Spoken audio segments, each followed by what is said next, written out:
বিছানায় শুয়ে কিছুক্ষণ ধরে এপাশ ওপাশ ফিরে যখন নিতুর ঘুম এলো না, সে তখন উঠে বসে হাই তুলতে তুলতে বেশ বিরক্তি ভরা কণ্ঠে বলে উঠল, দূর, নতুন জায়গায় এলে আমার এই এক প্রবলেম, কিছুতেই ঘুম আসতে চায় না। রাত 1:30 বাজে, কখন যে ঘুম আসবে কে জানে। কাল আবার সকাল সকাল ওঠা আছে, ভাত কাপড়ের অনুষ্ঠান আছে বাড়িতে, অনেক লোকজন আসবে কালকে। এসে যদি তারা দেখে যে নতুন বউ বেলা পর্যন্ত ঘুমোচ্ছে, তাহলে তো লোকে ছি করবে আমায় নিয়ে। এই কথা বলতে বলতে নিতু ঘরের দরজা খুলে বাইরে খোলা বারান্দায় বেরোয় একটু ঘোরাঘুরি করার জন্য, যাতে ঘোরাঘুরি করার ফলে একটু ঘুম আসে। নিতু ঘরের দরজা খুলে বাইরের খোলা বারান্দায় বেরোতেই দেখে সারা বাড়ি উপর থেকে নিচ পর্যন্ত ঘুটঘুটে অন্ধকার হয়ে রয়েছে। একটাও কোথাও বড় আলোই জ্বলছে না, শুধু সিঁড়ির মুখে একটা ছোট টিমটিমে হালকা লাল ডিম লাইট জ্বলছে। এরপর নিতু ঘুম আসার জন্য আপন মনে অন্ধকার বারান্দায় ঘোরাঘুরি করতে শুরু করল। নিতু বেশ আপন মনেই বারান্দায় ঘোরাঘুরি করছিল, কিন্তু হঠাৎ করেই তার কানে একটা গোঙানির আওয়াজ আসতেই নিতু ঘোরাঘুরি থামিয়ে দাঁড়িয়ে পড়ে আর কান খাড়া করে শোনে কেউ যেন খুব গুমড়ে গুমড়ে কাঁদছে। যে গুমড়ে গুমড়ে কাঁদছে তার কান্নার আওয়াজটা নিতুর শুনে মনে হলো কোনো ছেলে মনের দুঃখে গুমড়ে গুমড়ে কাঁদছে। নিতু কান্নার আওয়াজটা শুনে বলে ওঠে, এত রাতে কে কাঁদছে? আর কান্নার আওয়াজটা শুনে মনে হচ্ছে যেন খুব কাছ থেকে আসছে। এগিয়ে দেখতে হচ্ছে তো। এই বলে নিতু তার ঘর ছাড়িয়ে দুপা এগোতেই একটা বন্ধ ঘরের সামনে দাঁড়িয়ে পড়ে এবং শোনে গুমড়ে গুমড়ে কান্নার আওয়াজটা ওই বন্ধ ঘরের ভিতর দিয়েই আসছে। বন্ধ ঘরের ভিতর থেকে কান্নার আওয়াজটা শুনে নিতু সেই ঘরের জানলার খড়িগুলো তুলে দেখার চেষ্টা করল, কিন্তু প্রথমে কিছু দেখতে পায় না ঘরটা অন্ধকার থাকার জন্য। পরে ধীরে ধীরে চোখটা সয়ে এলে সে দেখতে পায় ওই ঘরের বিছানার উপর 30-31 বছরের একটা ছেলে মাথা নিচু করে গুমড়ে গুমড়ে খুব করুণভাবে কাঁদছে। অচেনা ছেলেটাকে গুমড়ে গুমড়ে ঘরের ভিতর কাঁদতে দেখে নিতু জিজ্ঞাসা করে ছেলেটার উদ্দেশ্যে, এই, আপনি কে? আপনি এইভাবে ঘরের দরজা বন্ধ করে এত রাতে কান্নাকাটি করছেন কেন? নিতুর প্রশ্ন শুনে ছেলেটা কিছু বলে না, মুখ নিচু করে একইভাবে কাঁদতে থাকে। ছেলেটাকে তার প্রশ্নের কোনো উত্তর না দিয়ে গুমড়ে গুমড়ে আবার কাঁদতে দেখে নিতু আবার ছেলেটাকে কিছু হয়তো প্রশ্ন করতে যাচ্ছিল। ঠিক সেই সময় ছেলেটা নিতুর দিকে তাকাতেই নিতু জানলা থেকে কিছুটা ছিটকে দূরে সরে আসে। সে জানলার খড়খড়ির ফাঁক দিয়ে বিস্ফারিত দৃষ্টিতে দেখতে পায় যে ছেলেটা বিছানার উপর বসে রয়েছে তার চোখ দুটো লাল জ্বলন্ত আগুনের মতন দাউ দাউ করে জ্বলছে, আর ছেলেটার ঠোঁটের কোণে ক্রূর একটা শয়তানি হাসি খেলা করছে। ছেলেটি নিতুর দিকে তাকিয়ে হাসছে। ঘরের মধ্যে নিতু সেই ছেলেটাকে দেখে কাঁপা কাঁপা গলায় বলে ওঠে, অরূপ, তুমি? নিতুর প্রশ্ন শুনে ছেলেটা হো হো করে হাসতে হাসতে বিছানা ছেড়ে উঠে জানলার দিকে এগিয়ে আসে।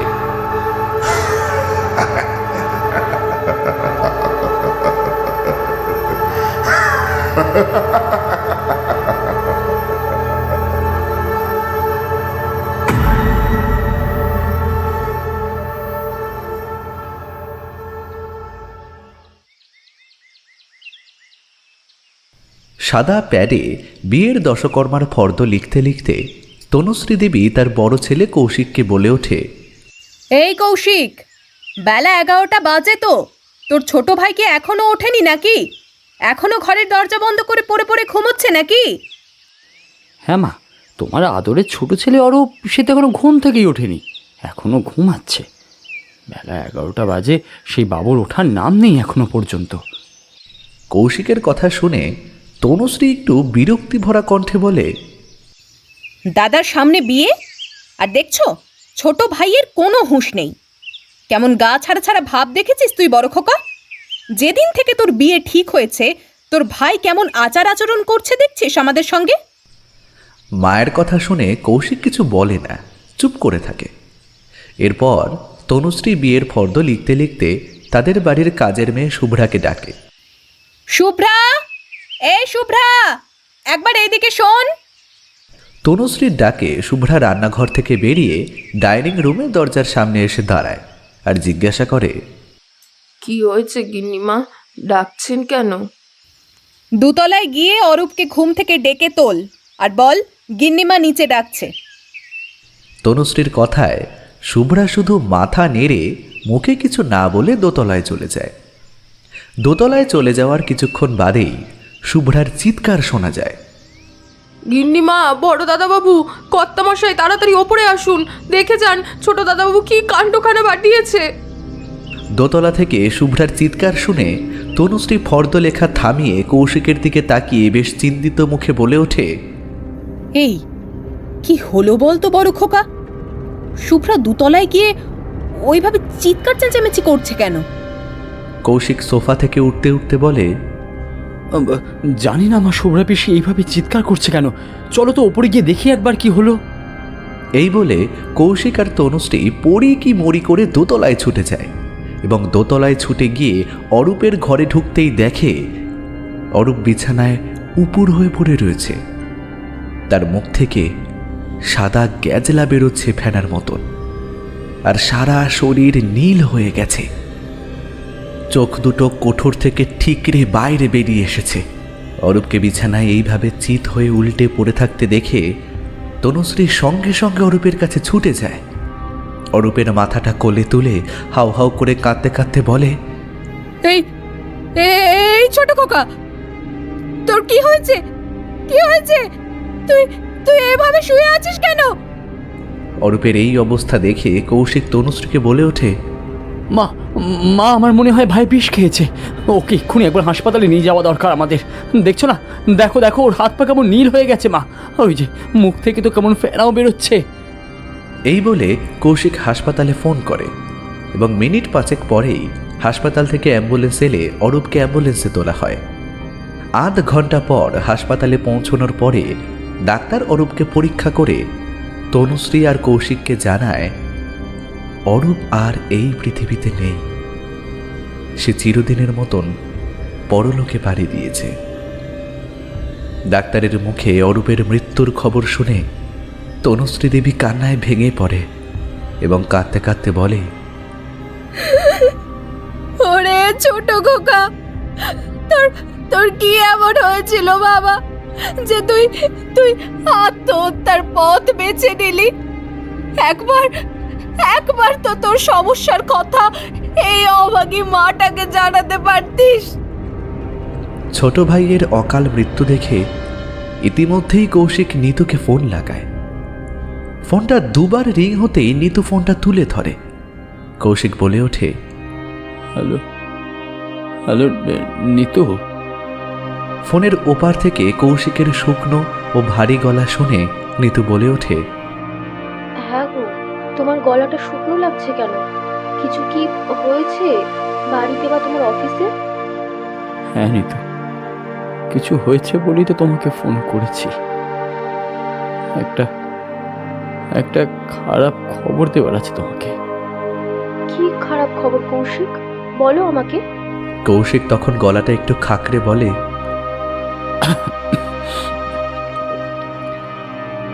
আমার ছোট ভাই অরূপ আজ সকালে মারা গেছে। কৌশিকের মুখে অরূপের মৃত্যুর খবর শুনে মুহূর্তের মধ্যে নিতুর ঠোঁটের কোণে একটা শয়তানি রহস্যের হাসি খেলেই সঙ্গে সঙ্গে যেন মিলিয়ে যায়। সে বলে ওঠে খুব করুণ সুরে, মিনিমিনে গলায়, মা, কি করে? তোমার ছোট ভাইয়ের কি কোনো কঠিন অসুখ ছিল? না না, ওর কোনো অসুখ ছিল না নিতু। আজ সকালে অরূপ ঘুম থেকে উঠছে না দেখে মা আমাদের বাড়িতে যে শুভ্রা পিসি কাজ করেন তাকে দিয়ে অরূপকে ডাকতে পাঠায়। শুভ্রা পিসি অরূপের ঘরে গিয়ে দেখে অরূপ নিজের ঘরে বিষ খেয়ে আত্মহত্যা করেছে। কিন্তু অরূপ যে কেন এইরকম করলো আমি বুঝলাম না। ও কোনো সুইসাইড নোটও লিখে যায়নি। আর এটাই আমার কাছে আরো আরো বেশি রহস্যজনক লাগছে জানো। যাই হোক আমাদের বিয়েটা পিছিয়ে গেল কদিনের জন্য। কৌশিকের মুখে অরূপের মৃত্যুর খবর শুনে নিতু কিছু বলল না, চুপচাপ ফোনটা রেখে দিল। একটা শয়তানি হাসি হেসে বলল, এতদিনে তাহলে ভিখিরিটা মরল, আমার পথের কাঁটা দূর হলো। বেচারা আমাকে বিয়ে করার জন্য একেবারে মরেই যাচ্ছিল। নে এখন স্বর্গে গিয়ে বাতি দে, আর আমি এইদিকে বিয়ে করে সুখে সংসার করি, তুই সেটা স্বর্গে বসে বসে দেখ। এইদিকে অরূপের অপঘাতে মৃত্যুর জন্য তনুশ্রী, কৌশিকের বাবা বিপ্লববাবু ও কৌশিক অরূপের কোনো রকমে 3 দিনের শ্রাদ্ধানুষ্ঠান করে এবং অরূপের শ্রাদ্ধানুষ্ঠানের কাজ মিটে যাওয়ার 2 সপ্তাহ পর নিতু আর কৌশিকের পরিবার ওদের দুজনের কোনো রকমে বিবাহ করে দেয় এবং নিতু তারপর কলকাতার হাওড়ার বাড়ি ছেড়ে কৌশিকের হাত ধরে তার শ্বশুরবাড়ি তারকেশ্বরের তালপুর গ্রামের উদ্দেশ্যে রওনা দেয়। নিতু প্রথম যেদিন শ্বশুরবাড়িতে পদার্পণ করে সেদিন নিতুর সঙ্গে একটা অদ্ভুত ঘটনা ঘটে। নিতু শাশুড়ি নিতুকে বরণ করার পর বলে, বোমা, আজ তোমার শ্বশুরবাড়িতে প্রথম দিন, তাই তুমি এই দুধে আলতার থালায় পা রেখে বাড়ির ভিতরে এসো। নিতু তনুশ্রী দেবীর কথা অনুযায়ী যেই দুধে আলতার থালায় পা দিতে যাবে, দেখে কি থালার মধ্যে কোথায় দুধ আর আলতা, ওর জায়গায় তো পুরো কালো জল, এবং সেই জলের উপর একটা পচা গলা বিশ্রী ধরনের দেখতে একটা লোকের মুখ ভেসে উঠেছে এবং সেই লোকটা নিতুর দিকে তাকিয়ে খুব বিশ্রীভাবে একটা গা শিরশির করা হাসি হাসছে। নিতু দুধে আলতা থালার মধ্যে এই রকম ভয়ঙ্কর একটা জিনিস দেখে ভয়ে চিৎকার করে বলে ওঠে তনুশ্রী দেবীর উদ্দেশ্যে, মা, আপনি আমাকে কোথায় পা রাখতে দিয়েছেন? এই পাত্রে তো দুধ আলতা নেই, কালো জল, আর ওই জলের মধ্যে কার একটা মুখ ভেসে রয়েছে। নিতুর কথা শুনে তনুশ্রী দুধে আলতা থালার দিকে তাকিয়ে বলে, কোথায় কালো জল দেখছো বোমা? ওই থালার মধ্যে কোনো কালো জল আর কারোর মুখ ভেসে নেই তো। তুমি চোখে ভুল দেখেছ। তনুশ্রী দেবীর এই কথা শুনে নিতু সঙ্গে সঙ্গে তাকায় আর দেখে কোথায় থালার মধ্যে কালো জল, কোথায় মুখ, কিছুই তো নেই, তার জায়গায় দুধ আলতা রয়েছে। নিতু তখন নিজের মনের ভুল ভেবে তনুশ্রী দেবীর কথা অনুযায়ী দুধে আলতার থালায় পা দিয়ে তার শ্বশুরবাড়িতে পদার্পণ করে এবং অরূপ সবে সবে মারা যাওয়ার জন্য নিতুর শ্বশুরবাড়ির লোক খুব ছোট করে নিতু আর কৌশিকের বৌভাতের আয়োজন করে। নিতুর যেদিন বৌভাত ছিল সেদিন দুপুরবেলা নিতুর সঙ্গে আরও একটা অদ্ভুত ঘটনা ঘটে। শ্বশুরবাড়ির নিয়ম অনুযায়ী নিতুর শাশুড়ি তনুশ্রী নিতু সকালবেলা ঘুম থেকে ওঠার পর নিতুকে বলে, নিতু, আজ শ্বশুরবাড়িতে তোমার প্রথম দিন। আমাদের বংশে একখান নিয়ম আছে, নতুন বউ শ্বশুরবাড়িতে প্রথম এলে তাকে নিজের হাতে যে কোনো একটা পদ রান্না করে দুপুরবেলা গুরুজনদের পরিবেশন করতে হয়।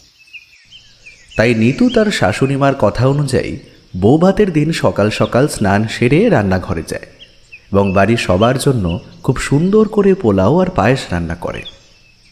নিতু যখন পোলাওটা রান্না করে নামাতে যাবে অমনি কোথা থেকে একটা বড় কালো টিকটিকি পোলাওয়ের মধ্যে পড়তেই নিতু ভয় পেয়ে যায় এবং ভয়ার্ত গলায় বলে ওঠে, রান্নাঘরের মধ্যে টিকটিকি এলো কোথা থেকে? আমি যখন রান্নাঘরে ঢুকেছিলাম তখন তো ভালো করে চারিদিক দেখেছিলাম, কোথাও তো কোনো পোকামাকড় ছিল না, তাহলে টিকটিকি এলো কোথা থেকে? নিতুর এই কথা শুনে কৌশিকের বাড়ির কাজের লোক শুভ্রা বলে মেয়েটা গোল গোল চোখ করে ভয় ভয় বলে ওঠে নিতুর উদ্দেশ্যে, প্রথম দিন নতুন বউয়ের রান্না করা খাবারে টিকটিকি পড়লো, এ যে একদম ভালো লক্ষণ নয়, এ যে অশুভ নতুন বউয়ের পক্ষে। শুভ্রার মুখে এই কথা শুনে নিতু ভয়ে ভয়ে বলে ওঠে, হ্যাঁ, এখন কি হবে শুভ্রা পিসি? পুরো পোলাওটা তো নষ্ট হয়ে গেল। নিতুর কথা শুনে শুভ্রা পোলাওয়ের পাত্রটা গ্যাস ওভেন থেকে নামাতে নামাতে বলে, আর কি করা যাবে, আবার তোমাকে নতুন করে পোলাও রান্না করতে হবে। এই বলে শুভ্রা নষ্ট হওয়া পোলাওটা বাইরে গিয়ে ফেলে দিয়ে আসে এবং নিতু পুনরায় আবার নতুন করে পোলাও রান্না করে এবং দুপুরবেলা গুরুজনদের পাতে নিতুর রান্না করা পোলাও ও পায়েস পরিবেশন করে এবং সন্ধ্যাবেলা নিতু ও কৌশিকের খুব সুষ্ঠুভাবে বৌভাতের অনুষ্ঠান সম্পন্ন হয়। নিতুর বৌভাতের 5 দিন পর নিতুর সঙ্গে আবারও একটা অদ্ভুত ঘটনা ঘটে। সেদিন সন্ধ্যাবেলা নিতু বাড়িতে একাই ছিল, কারণ কৌশিক তখনও অফিস থেকে ফেরেনি, আর তনুশ্রী আর বিপ্লববাবু একটু অনাথ আশ্রমে গিয়েছিলেন কি একটা কাজের জন্য, এবং তাদের ফিরতে যে রাত হবে সেটা নিতুকে জানিয়ে দিয়েছিলেন আগে থেকেই। সেদিন সন্ধ্যাবেলা নিতু সব কাজ সেরে নিজের ঘরে বসে ফোনে মায়ের সঙ্গে কথা বলছিল। নিতু মায়ের সঙ্গে কথা বলতে বলতে কারেন্ট চলে যায়। হঠাৎ করে কারেন্ট চলে যাওয়ায় নিতু খানিকটা হকচকিয়ে যায়, কিন্তু নিজেকে কিছুটা সামলে নিয়ে নিতু মাকে বলে, মা, আমি তোমাকে কিছুক্ষণ পর ফোন করছি। হঠাৎ করে কারেন্ট চলে গেছে, আমি মোমবাতিটা খুঁজে জেলেই ফোন করছি। এই বলে নিতু মায়ের ফোনটা কেটে দিয়ে ফোনের ফ্ল্যাশ লাইটের আলোটা জেলে যেই নিজের ঘর থেকে বেরিয়ে সিঁড়ি দিয়ে নিচের একতলায় নামতে যাবে, নিতু অন্ধকার বারান্দার মধ্যে কি একটা জিনিস দেখে থমকে দাঁড়িয়ে পড়ে এবং সে ফোনের ফ্ল্যাশ লাইটের আলোতে দেখে সিঁড়ির মুখে কালো পাঞ্জাবি পায়জামা পরা একটা লম্বা মতন লোক দাঁড়িয়ে আছে এবং লোকটার শরীরের যেইটুকু অংশ বেরিয়ে রয়েছে তা পুরো সাদা ফ্যাটফ্যাটে এবং তার সঙ্গে মুখটাও। এছাড়া লোকটার চোখের মনি বলে কিছুই নেই, পুরো সাদা ফ্যাটফ্যাট করছে। সিঁড়ির মুখে লম্বা মতো লোকটাকে দাঁড়িয়ে থাকতে দেখে নিতু বেশ ভয় পেয়ে যায় এবং কাঁপা কাঁপা গলায় লম্বা মতো লোকটার উদ্দেশ্যে বলে ওঠে, এই এই আপনি আপনি কে? বাড়ির ভিতরে ঢুকলেন কি করে? হ্যাঁ? নিতুর প্রশ্ন শেষ হতেই লোকটা একটা বিশ্রী কান এঁটো করা হাসি হেসে ধীরে ধীরে নিতুর দিকে এগিয়ে আসতে আসতে ফ্যাস ফ্যাসে গলায় বলে, তুই আমার মৃত্যুর জন্য দায়। আমার দাদার সঙ্গে তোকে কিছুতেই সুখী সংসার করতে দেব না।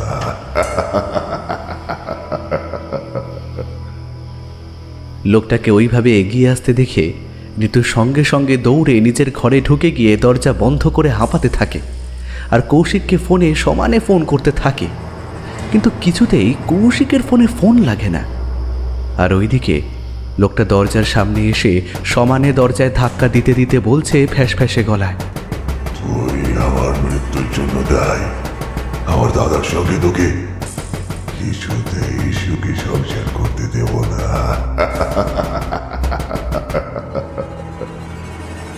কিছুক্ষণ ধরে বাইরে লোকটার ফ্যাস ফ্যাসে গলার আওয়াজ আর হুমকি শোনা যায়।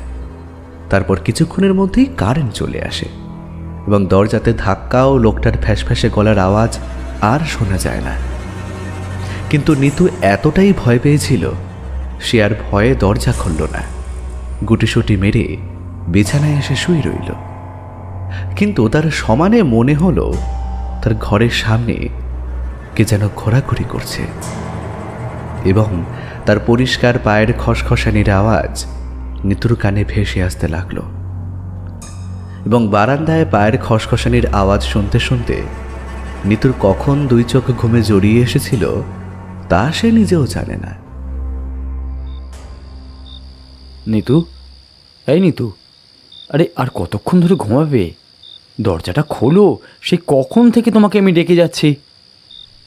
কৌশিকের গলার আওয়াজ কানে যেতেই নিতু ধরফর করে বিছানা থেকে উঠে দরজা খুলতেই কৌশিক ঘরে ঢুকে এসে বেশ রাগত কণ্ঠে বলে, আরে আমি সে কখন থেকে তোমাকে ডেকে যাচ্ছি, তোমার কি আজকে কাল ঘুমে ধরেছিল?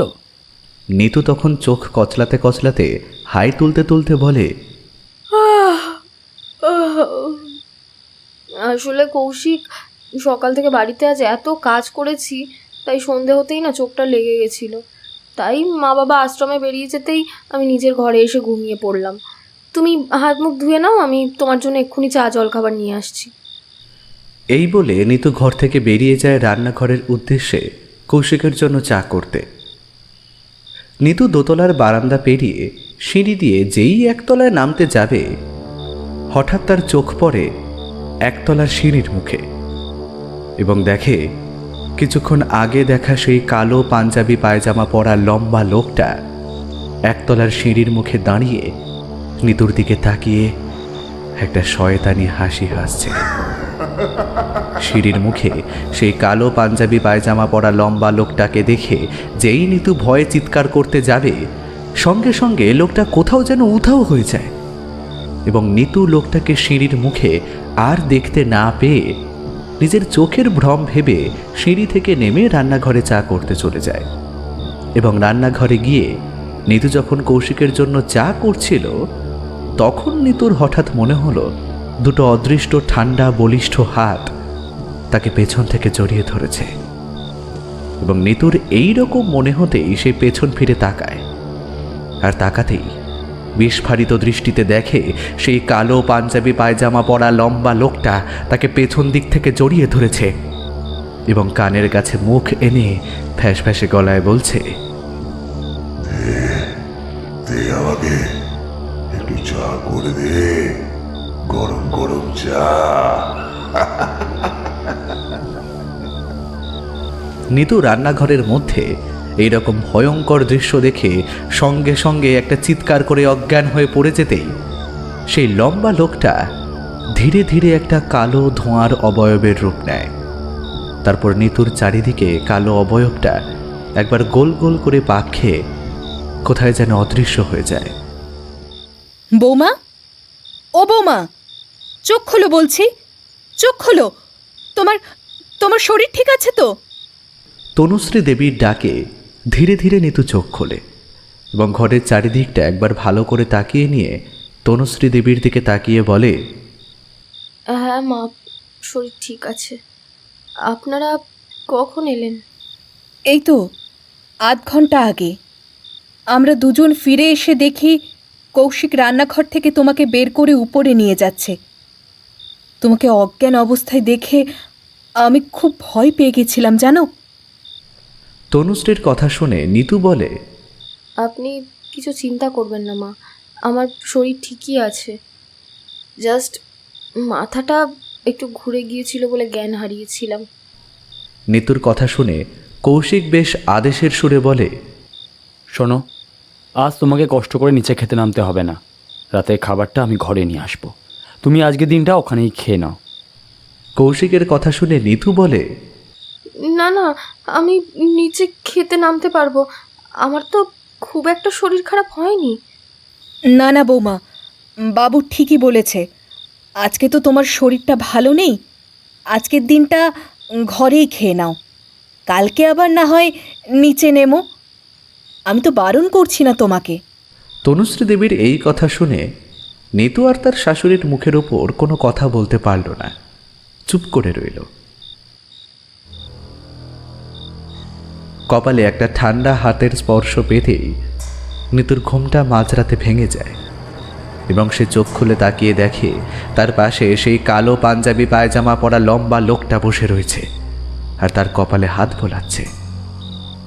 নিতু লোকটাকে দেখে ঘুম জড়ানো গলায় জিজ্ঞেস করে, আপনি আপনি কে? আপনি বারবার আমাকে দেখা দিচ্ছেন কেন? নিতুর কথা শুনে লোকটা উঠে দাঁড়ায় এবং ধীরে ধীরে হাঁটতে হাঁটতে দরজার কাছে যায়। সেই সঙ্গে নিতুও বিছানা ছেড়ে লোকটার পিছন পেছন দরজার কাছে যায় এবং লোকটা ঘর থেকে বেরিয়ে যেতেই নিতুও মন্ত্রমুগ্ধের মতন লোকটার সঙ্গে ঘর থেকে বেরিয়ে যায়। তারপর হাঁটতে হাঁটতে লোকটা অরূপের ঘরে ঢুকে যায়, সেই সঙ্গে নিতুও। এরপর লোকটা ঘরে ঢুকে অরূপের মালা পরানো ছবির সামনে এসে দাঁড়ায় এবং এরই মধ্যে নিতুর হুঁশ ফিরে আসে। সে দেখে ওই কালো পাঞ্জাবি পায়জামা পরা লম্বা লোকটা ধীরে ধীরে তার দিকে তাকাচ্ছে। লোকটা যখন নিতুর দিকে তাকাচ্ছিল, নিতু বিস্ফারিত দৃষ্টিতে দেখে লোকটার মুখটা ধীরে ধীরে পরিবর্তন হচ্ছে। তারপর নিতু যা দেখে তা হলো লোকটার মুখটা ধীরে ধীরে পরিবর্তন হতে হতে তার দেওর অরূপের মুখ হয়ে যায়। তারপর লোকটা ওরূপে অরূপ নিতুর দিকে তাকিয়ে একটা বাঁকা হাসি হেসে কালো ধোঁয়ার রূপ নিয়ে কুণ্ডলি পাকাতে পাকাতে ওই মালা পরানো ছবির মধ্যে ঢুকে যায়। নিতু অরূপের ঘরের মধ্যে এই দৃশ্য দেখে কৌশিকের উদ্দেশ্যে চিৎকার করে ওঠে, কৌশিক, কৌশিক, তুমি তাড়াতাড়ি এইদিকে এসো। নিতুর চিৎকার শুনে কৌশিক পড়ি কি মরি করে অরূপের ঘরে ছুটে আসে। এসে আলোটা জ্বালাতেই দেখে নিতু মেঝের উপর বসে অরূপের ছবির দিকে তাকিয়ে ভয়ে ঠকঠক করে কাঁপছে। নিতুকে অরূপের ঘরে দেখে আর ওর ওই অবস্থা দেখে কৌশিক সঙ্গে সঙ্গে ছুটে নিতুর কাছে যায় আর ওকে জড়িয়ে ধরে জিজ্ঞেস করে, আরে এই তুমি এত রাতে এই ঘরে কি করতে এসেছিলে, আর এইভাবে চিৎকার করছিলে কেন? নিতুর চিৎকার শুনে ইতিমধ্যেই নিতুর শ্বশুর শাশুড়ি অরূপের ঘরে এসে উপস্থিত হয় এবং নিতুকে অরূপের ঘরে দেখে তনুশ্রী দেবী জিজ্ঞেস করে, বৌমা, তুমি এত রাতে অরূপের ঘরে কি করছো? নিতু তখন ধীরে ধীরে কিছুক্ষণ আগে তার সঙ্গে কি কি ঘটনা ঘটেছে সব খুলে বলে। নিতুর মুখ থেকে অরূপের কথা শুনে আর ওর সঙ্গে কি কি ঘটনা ঘটেছে সব কৌশিক আর বিপ্লব শুনলেও নিতুর কথায় খুব একটা ওরা বিশ্বাস করল না, উল্টে হেসে উড়িয়ে দিল। আর অন্যদিকে অরূপের কথা শুনে তনুশ্রী দেবী কাঁদতে কাঁদতে ঘরে চলে যায়।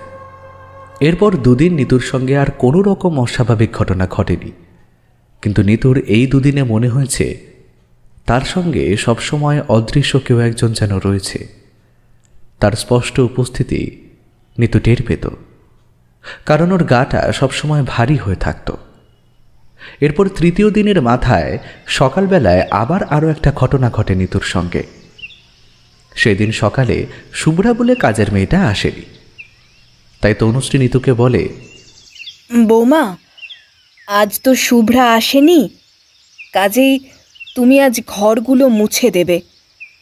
আমি মুছতে পারতুম, কিন্তু তুমি তো জানো আমার খুব কোমরে ব্যথা। তনুশ্রীর কথা শুনে নিতু বলে, এ আর এমন কি কাজ মা, আমি করে দেবো, আপনি চিন্তা করবেন না। এই কথা বলে নিতু তার শাশুড়িমার কথা অনুযায়ী ঘর মোছার কাজে লেগে যায়। নিতু নিজের ঘরটা মুছে বেরিয়ে এসে যখন বারান্দাটা মুছছিল, হঠাৎ নিতুর আপনা থেকেই চোখ যায় অরূপের ঘরের দিকে। অরূপের ঘরের দিকে নিতুর চোখ যেতেই নিতু যা দেখে তা হলো অরূপের সারা ঘরের দেওয়াল জুড়ে রক্ত দিয়ে একটাই কথা লেখা আছে, নিতু তুই আমার হাতেই মরবি। অরূপের ঘরের দেওয়ালে এই রকম ভয়ঙ্কর ধরনের লেখা দেখে নিতু ঘর মোছা ছেড়ে পড়ি কি মরি করে চিৎকার করতে করতে যেই নিচে নামতে যাবে, দেখে অরূপ সিঁড়ির মুখে দাঁড়িয়ে আছে আর নিতুর দিকে তাকিয়ে হাসতে হাসতে বলছে,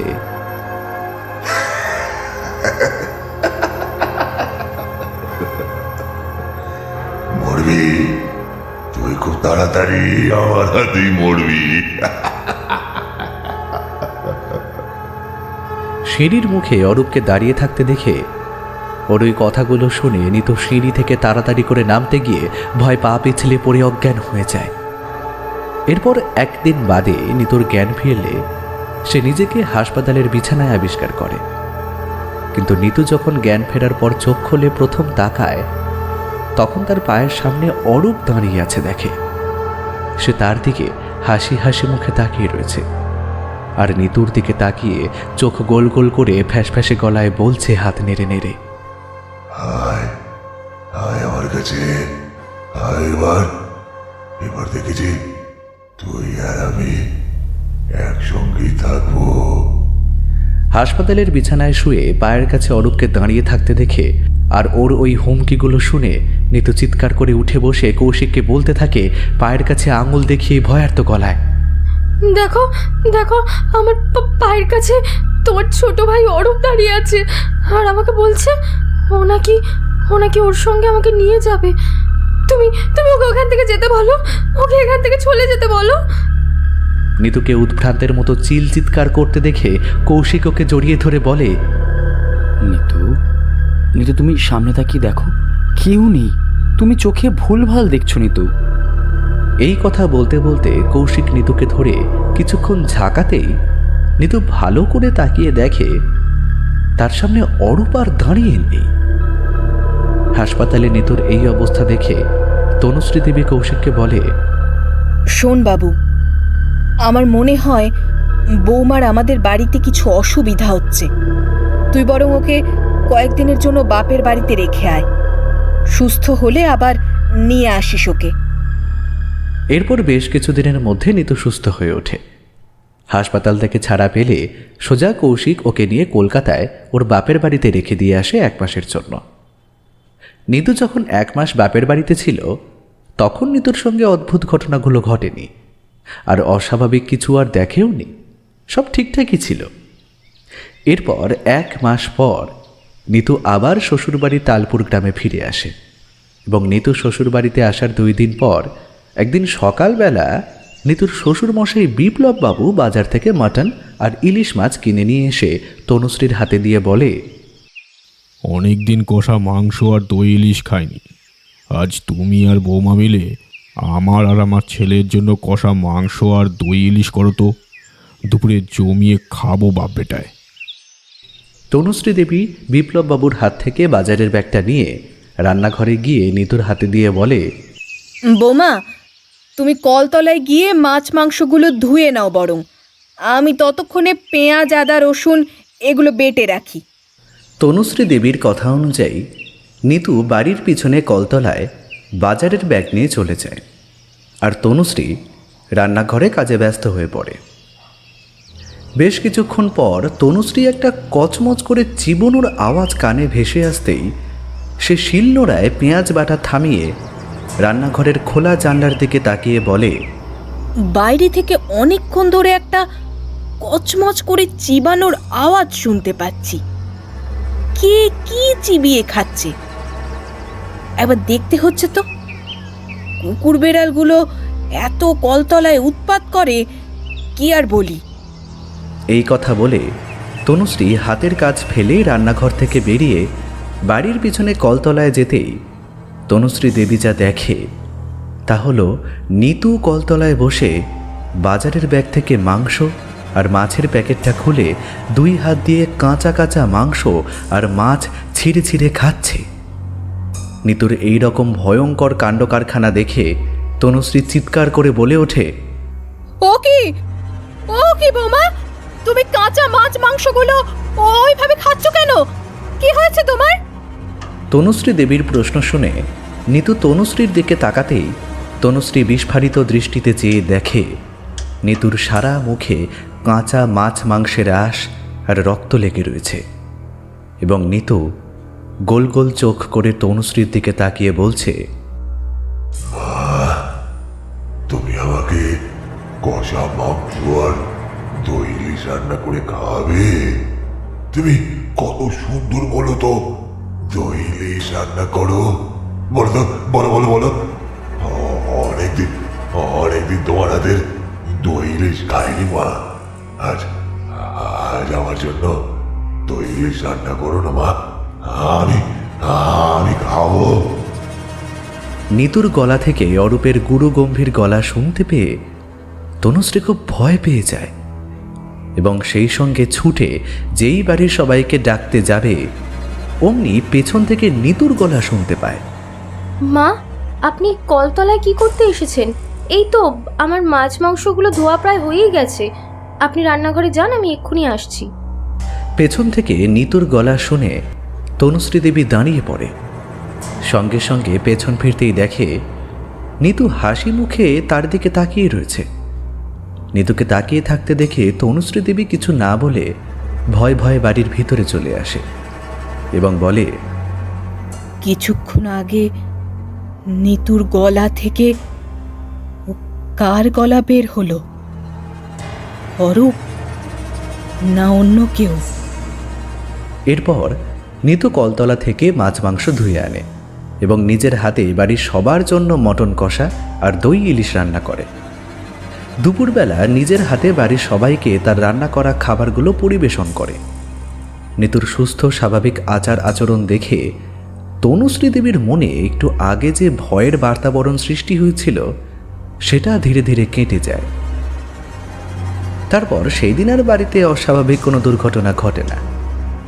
পরদিন বিকেলবেলায় আবার একটা ঘটনা ঘটে, সেটা হলো শুভ্রার সঙ্গে। পরদিন বিকেলবেলায় শুভ্রা ছাদ থেকে শুকনো কাঁচা জামাকাপড় তুলে সিঁড়ি থেকে নেমে যেই অরূপের ঘরের পাশ থেকে যেতে যাবে, হঠাৎ শুভ্রা শুনতে পায় অরূপের ঘর থেকে কে যেন তাকে বলছে, শুভ্রা পিসি, আমাকে একটু গরম গরম চা করে দেবে, আমি একটু বেরোবো। অরূপের ঘর থেকে অরূপের গলা পেয়ে শুভ্রা অরূপের ঘরের সামনে থমকে দাঁড়িয়ে পড়ে এবং ভয়ে কাঁপা কাঁপা গলায় বলে ওঠে, এটা এটা ছোট দাদাবাবুর গলা না? কিন্তু এ কি করে সম্ভব? ছোট দাদাবাবু তো আজ থেকে 3 মাস আগে মারা গেছে। এই বলে শুভ্রা অরূপের ঘরে তাকাতেই দেখে অরূপের ঘরে অরূপের বিছানার উপরে নিতু বসে আছে। আর শুভ্রার দিকে তাকিয়ে দুলে দুলে ভুরু কুঁচকে বলছে, কি গো শুভ্রা পিসি, কেমন আছো? অনেকদিন তোমার হাতের চা খাইনি, একটু চা করে দেবে আমাকে? নিতুকে অরূপের ঘরে দেখে আর নিতুর গলা থেকে অরূপের গলা শুনে শুভ্রা ভয়ে পড়ি কি মরি করে তনুশ্রী দেবীর নাম ধরে ডাকতে ডাকতে নিচে ছুটতে ছুটতে যায়। গিন্নিমা, ও গিন্নিমা, আপনি কোথায়? দেখুন দেখুন, বৌদিমণি অদ্ভুত দ্বারা আচরণ করছে। শুভ্রার কথা শুনে তনুশ্রী দেবী ঘর থেকে বেরিয়ে এসে বেশ বিরক্তিভরা কণ্ঠে বলে, কি রে মুখপুরি, বিকেল বেলায় চিৎকার করছিস কেন? কি হয়েছে? শুভ্রা তখন উপরের দোতলার দিকে তাকিয়ে ভয়ার্ত গলায় বলে, গিন্নিমা, বৌদিমণি কেমন অদ্ভুত দ্বারা আচরণ করছে, গিয়ে দেখবেন, চলুন। শুভ্রার কথা শেষ হতেই উপর থেকে একটা চিৎকার শোনা যায় এবং উপরের দোতলা থেকে চিৎকার ভেসে আসতেই শুভ্রা তনুশ্রী উপরের দোতলায় ছুটে যায় এবং গিয়ে দেখে নিতু অরূপের ঘরে অরূপের বিছানার উপরে বসে সমানে তার হাতের বড় বড় নখগুলো দিয়ে পাগলের মতো নিজের সারা মুখ আর শরীর আঁচড়াচ্ছে। আর নিতুর গলা থেকে অরূপের ফ্যাঁসফ্যাঁসানি গলার আওয়াজ শোনা যাচ্ছে। সে ফ্যাঁসফ্যাঁসে গলায় নিতুর উদ্দেশ্যে বলছে, নিতু, আমি তোকে কিছুতেই ছাড়বো না। তুই তুই আমার মৃত্যুর জন্য দায়। এই কথা বলতে বলতে নিতু পাগলের মতো নিজের গালে চড় মারতে থাকে। নিতুর এই অদ্ভুত ধারা আচার আচরণ দেখে তনুশ্রী ভয়ে শুভ্রাকে জড়িয়ে ধরে বলে, এই শুভ্রা, বৌমার কি হলো বলতো? ওর গলা থেকে অরূপের গলা বেরোচ্ছে কেন? আর আর ও অমন ধারা আচার আচরণ করছে কেন বলতো? শুভ্রা তখন নিতুর পাগলের মতন অদ্ভুত ধারা আচার আচরণগুলো দেখে বলে, গিন্নিমা, আমার মনে হয় বৌদির অন্য কিছু হয়েছে। এ কিন্তু আমার স্বাভাবিক লাগছে না। তুই কি বলছিস কি শুভ্রা? বৌমার কি হয়েছে? আমার মনে হয় গিন্নিমা, বৌদির ওপর ছোট দাদাবাবুর প্রেতাত্মা ভর করেছে, তাই বৌদিমণির গলা থেকে অরূপ দাদাবাবুর গলা বেরোচ্ছে। শুভ্রার কথা শুনে তনুশ্রী দেবীর বুকটা ভয়ে কেঁপে ওঠে এবং বলে, তাহলে শুভ্রা, এখন কি হবে? অরূপের প্রেতাত্মার কবল থেকে বৌমাকে বাঁচাবো কি করে? তনুশ্রী দেবীর কথা শুনে শুভ্রা হাতে ধরা ফোনটা থেকে কাকে যেন ফোন করে। তারপর ফোনে কার সঙ্গে বেশ কিছুক্ষণ ধরে কথা বলার পর ফোনটা রেখে তনুশ্রী দেবীকে বলে, গিন্নিমা, আমার সঙ্গে একটা জায়গায় যাবেন এক্ষুনি। কোথায় রে শুভ্রা? তারকেশ্বর মন্দিরের ঠিক পাশে বুড়ি বটতলা বলে একটা জায়গা আছে। ওই বুড়ি বটতলায় এক নাগা সন্ন্যাসী থাকেন, ওনার কাছে। ওই নাগা সন্ন্যাসীর কাছে গিয়ে কি হবে? উনি যদি বৌদিমণির কিছু একটা সুরাহা করতে পারেন, এরপর শুভ্রার কথা অনুযায়ী তনুশ্রী শুভ্রার সঙ্গে বুড়ি বটতলার উদ্দেশ্যে রওনা হয় এবং বাড়ি থেকে বেরোনোর আগে নিতুকে একটা ঘরে ওরা বন্দি করে রেখে যায়। এবং তনুশ্রী দেবী যাওয়ার আগে যখন নিতুকে একটা ঘরে রেখে দরজায় তালা দিচ্ছিল, তখন নিতু ওরফে অরূপ চিৎকার করে তনুশ্রী দেবীর উদ্দেশ্যে বলেছিল,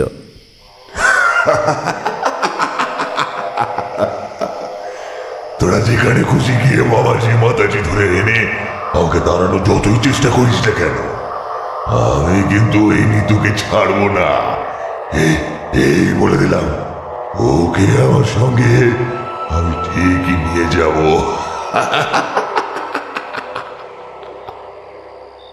তনুশ্রী ও শুভ্রা যখন তারকেশ্বরে বুড়ি বটতলায় এসে পৌঁছয়, তখন বিকেল গড়িয়ে গিয়ে অনেকটাই বেশ সন্ধে হয়ে এসেছে। ওরা দুজন বুড়ি বটতলার সামনে যায়। গিয়ে দেখে ওই জায়গায় নানা ধরনের বড় বড় গাছ রয়েছে। সেই গাছের তলায় নানা ধরনের সাধু সন্ন্যাসী বসে আছে। কেউ চোখ বুজে ধ্যান করছে, আবার কেউ ধুনি জ্বালিয়ে যজ্ঞ করছে।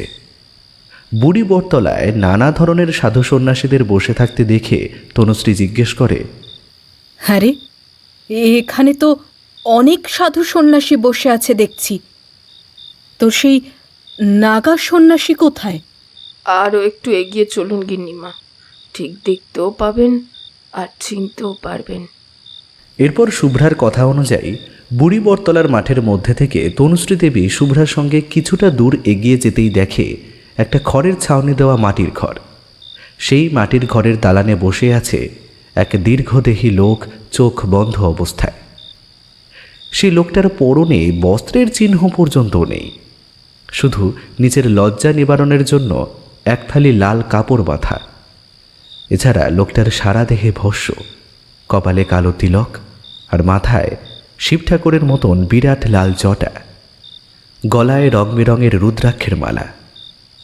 জটাধারী লোকটার সামনে যেতেই শুভ্রা দুই হাত মাথায় তুলে বলে ওঠে সেই জটাধারী লোকটার উদ্দেশ্যে, জয় নাগা সন্ন্যাসী জয়। শুভ্রার গলা শুনে সেই নাগা সন্ন্যাসী ধীরে ধীরে চোখ খুলে তাকায় আর এক হাত আশীর্বাদের ভঙ্গিতে তুলে বলে, আয়ুষ্মান ভব। বল, তুই কি সমস্যা নিয়ে আমার শরণাপন্ন হয়েছিস? সন্ন্যাসী বাবা, আমি আমার সমস্যা নিয়ে আপনার কাছে আসিনি। আমার পাশে এই ভদ্রমহিলাকে দেখতে পাচ্ছেন, উনি ওনার ছেলের বউকে নিয়ে বড় বিপদে পড়েছেন, তাই আমি ওনাকে নিয়ে আপনার শরণাপন্ন হয়েছি। সন্ন্যাসী বাবা, আপনি দয়া করে আমার গিন্নিমাকে এই বিপদ থেকে রক্ষা করুন। শুভ্রার মুখে এই কথা শুনে সেই নাগা সন্ন্যাসী তনুশ্রীর দিকে তাকায়। তারপর শীতল কণ্ঠে বলে, বল মা, তুই কি বিপদে পড়ে আমার কাছে এসেছিস?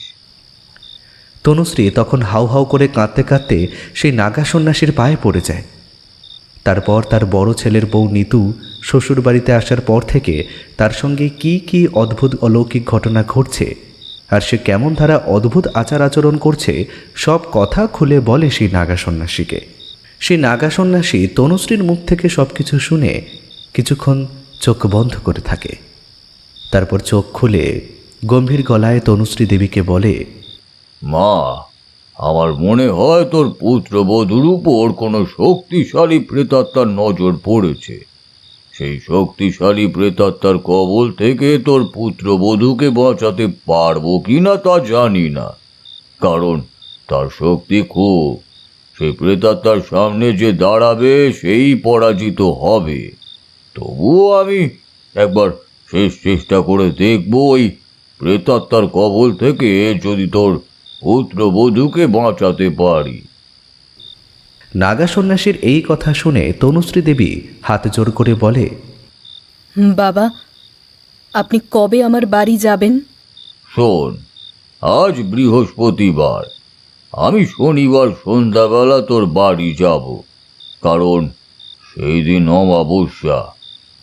নাগা সন্ন্যাসীর কথা শুনে তনুশ্রী দেবী চিন্তিত মুখে বলে, বাবা, আপনি এত দেরি করে আসবেন? এই দুদিনের মধ্যে যদি বৌমার কিছু ভালো মন্দ হয়, তাহলে আমি বৌমার মা বাবার কাছে মুখ দেখাবো কি করে? তনুশ্রী দেবীর এই কথা শুনে নাগা সন্ন্যাসী নিজের আসন ছেড়ে উঠে ঘরে যায়। তারপর কিছুক্ষণ পর ঘর থেকে বাইরে বেরিয়ে এসে তনুশ্রীর হাতে একটা ছোট কৌটো দেয় আর বলে, শোন মা, এই কৌটোর মধ্যে কালো ছাই আছে। তোর পুত্রবধূকে যদি অস্বাভাবিক আচার আচরণ বা চিৎকার করতে দেখিস, এই দুদিনে তাহলে এই কৌটোর ভিতরে কালো ছাই কিছুটা নিয়ে ওর কপালে লাগিয়ে দিবি। দেখবি লাগাতেই তোর পুত্রবধূ আপনা আপনি শান্ত হয়ে গেছে। নাগা সন্ন্যাসী হাত থেকে ছোট কাঠের কৌটোটা তনুশ্রী দেবী হাতে করে নিয়ে নাগা সন্ন্যাসীকে প্রণাম করে শুভ্রাকে নিয়ে বাড়ি ফিরে আসে। আর বাড়িতে পা দিতেই তনুশ্রী আর শুভ্রা দোতলা থেকে নিতু ওরফে অরূপের চিৎকার শুনতে পায়। ছেড়ে দে বলছি, ছেড়ে দে আমাকে। আমাকে কিন্তু বাধা দিবি না। আমাকে বাধা দিলে আমি কিন্তু সব শেষ করে দেবো। দোতলা থেকে নিতু ওরফে অরূপের চিৎকার শুনে তনুশ্রী ও শুভ্রা দোতলায় ছুটে যায় এবং অরূপের ঘরে গিয়ে দেখে নিতু বিছানার উপর একটা কাঠের লম্বা টুল নিয়ে ফ্যানে ওড়না ঝুলিয়ে গলায় দড়ি দিয়ে আত্মহত্যা করার চেষ্টা করছে এবং কৌশিক নিতুকে আটকাচ্ছে বলে নিতু ওরফে অরূপ চিৎকার করছে। নিতুর এই ভয়ঙ্কর আচার আচরণ দেখে তনুশ্রী দেবী সঙ্গে সঙ্গে নিতুর কাছে ছুটে যায় এবং গিয়ে নাগা সন্ন্যাসীর দেওয়া কৌটো থেকে কিছুটা কালো ছাই নিয়ে নিতুর কপালে ঠেকাতেই নিতু সঙ্গে সঙ্গে ঝিমিয়ে পড়ে। নিতুকে ঝিমিয়ে পড়তে দেখে তনুশ্রী জিজ্ঞেস করে কৌশিককে, আরে বড় খোকা, নিতু গলায় দড়ি দিতে যাচ্ছিল কেন? কিছু কি জানিস? মা, আমি আজ অফিস থেকে যখন ফিরে নিজের ঘরে ঢুকতে যাব, অরূপের ঘরের দিকে চোখ পড়তেই আমি দেখি নিতু বিছানায় একটা টুল নিয়ে তার উপর দাঁড়িয়ে ফ্যানে ওড়না বাঁধছে, গলায় দড়ি দেবে বলে। আমি নিতুর এই অদ্ভুত আচার আচরণ দেখে অরূপের ঘরে ঢুকে ওকে যেই বাধা দিতে যাব, ও তখন আমাকে ধাক্কা মেরে সরিয়ে দেয় আর ফ্যাস ফ্যাসে গলায় বলে ওঠে, আজ তোর বউ আমার মৃত্যুর জন্য দায়ী। বড় দাদা, আমি আমার মৃত্যুর প্রতিশোধ নিয়ে ছাড়ব।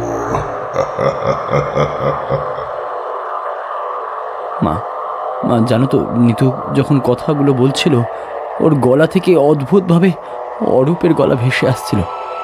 কিন্তু কিন্তু কেন বলো তো মা? তনুশ্রী তখন নিতুর দিকে তাকিয়ে বলে, তোর বউ নিতুর উপর এক ভয়ঙ্কর প্রেতের নজর পড়েছে। সেই প্রেতের কবল থেকে নিতুকে আমরা বাঁচাতে পারি কিনা সন্দেহ, কারণ সেই প্রেতের কাছে আমরা সকলে অপরাজিত। তনুশ্রী দেবীর কথা শুনে কৌশিক চিন্তিত গলায় বলে, মা, তাহলে এখন নিতুকে এই ভয়ঙ্কর প্রেতের কবল থেকে বাঁচাবো কি করে? তনুশ্রী দেবী তখন কিছুক্ষণ আগে কোথায় কার কাছে গিয়েছিল সব কথা খুলে বলে কৌশিককে। তনুশ্রী দেবীর মুখ থেকে নাগা সন্ন্যাসীর কথা শুনে কৌশিক নিতুর দিকে তাকিয়ে বলে, দেখো দেখো তোমার ওই নাগা সন্ন্যাসী আমার নিতুকে বাঁচাতে পারে কিনা। এই কথা বলে কৌশিক নিজের ঘরে চলে যায় আর তনুশ্রী দেবী নিতুর দিকে তাকিয়ে শুভ্রাকে বলে, হ্যাঁ রে শুভ্রা, নিতুর উপর অরূপের অতৃপ্ত প্রেতাত্মা ভর করল কেন বলতো? অরূপের সঙ্গে নিতুর কি অতীতে কোনো যোগাযোগ ছিল?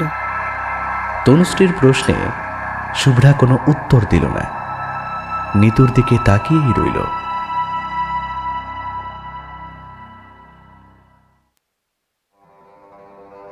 এসো গন্ধপুষ্পে, ওং ক্রিং কালই নম, ওং ক্রিং ক্রিং রিং রিং হিং হিং দক্ষিণে কালিকে, ক্রিং ক্রিং ক্রিং রিং রিং হিং রিং স্বাহা।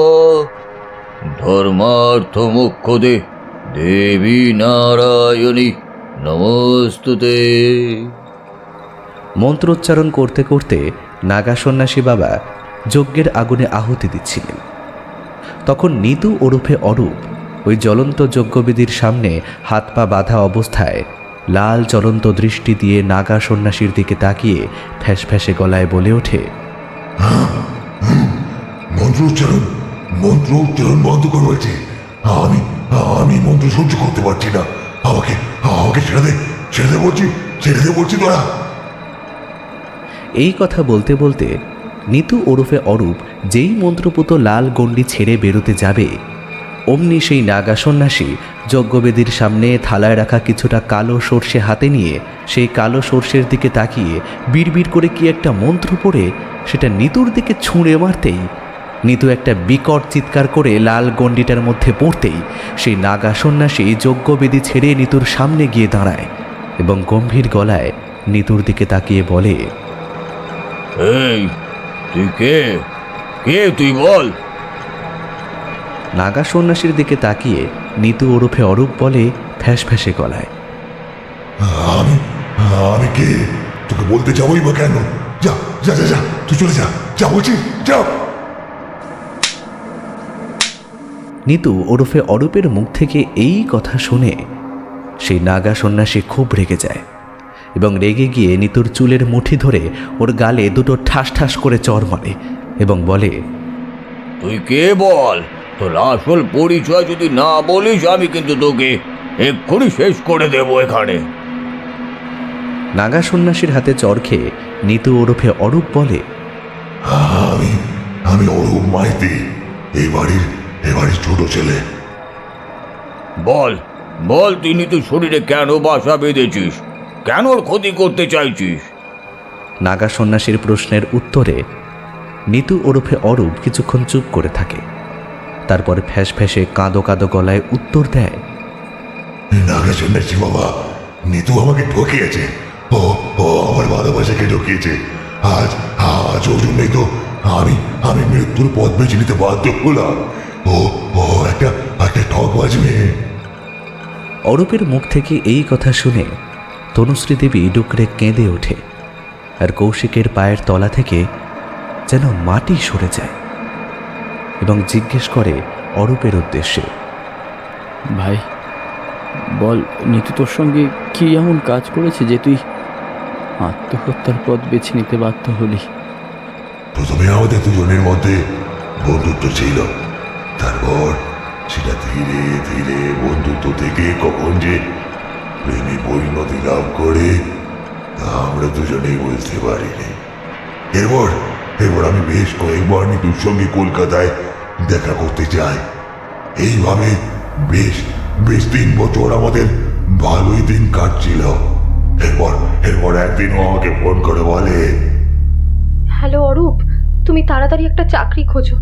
আমার মা বাবা বিয়ের জন্য অলরেডি ছেলে খুঁজতে শুরু করে দিয়েছে। হয়তো কয়েক মাসের মধ্যেই আমার অন্য ছেলের সঙ্গে বিয়েও দিয়ে দেবে। আমি নিতুর কথা মতো অন্য হয়ে চাকরি খুঁজতে লাগলাম, কিন্তু সব জায়গায় ইন্টারভিউ দিয়েও আমি ফেল হলাম। এইভাবে কয়েকদিন চলার পর নিতু আবার আমাকে ফোন করে, কিন্তু ওর তখন গলায় অন্য সুর।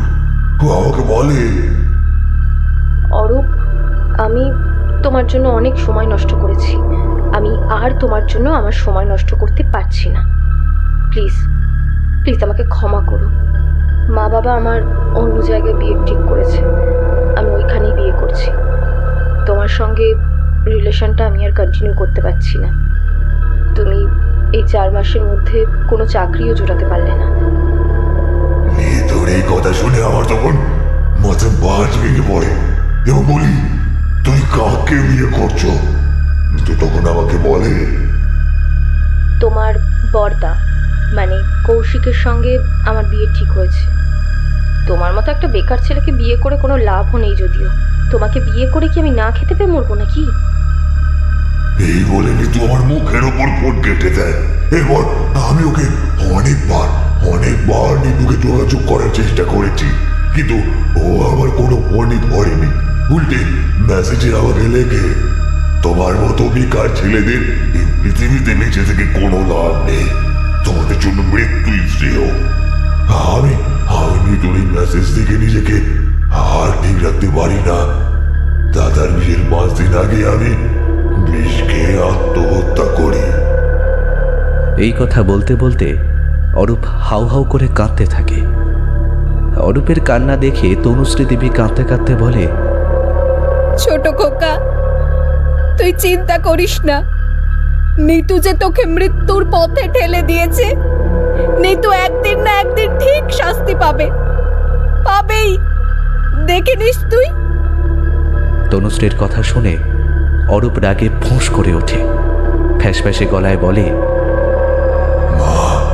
মা তুমি চিন্তা করো না, নিতু যে আমার সর্বনাশ করেছে, আমি ওকে নিজের হাতে শাস্তি দেব। আমি যদি ওকে শাস্তি না দিই, আমার এই অতৃপ্ত আত্মা কোনোদিনও মুক্ত হবে না।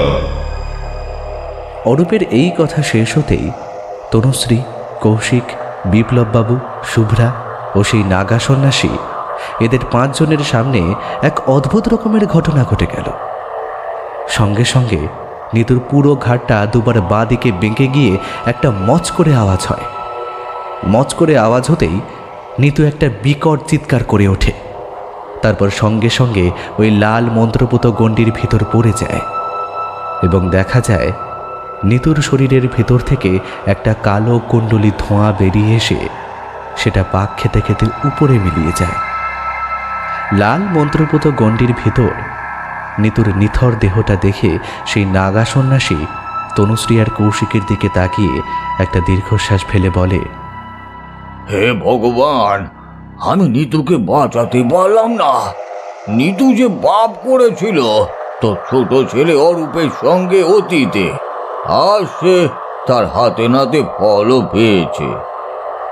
নাগা সন্ন্যাসীর কথা শুনে তনুশ্রী দেবী আর কৌশিক কিচ্ছু বলে না, কিন্তু কৌশিক নিতুর নিথর দেহটার দিকে তাকিয়ে বলে, নিতু, তোমার এত টাকা পয়সার লোভ যে তুমি আমার ভাইটাকে শেষ পর্যন্ত মেরে ফেললে।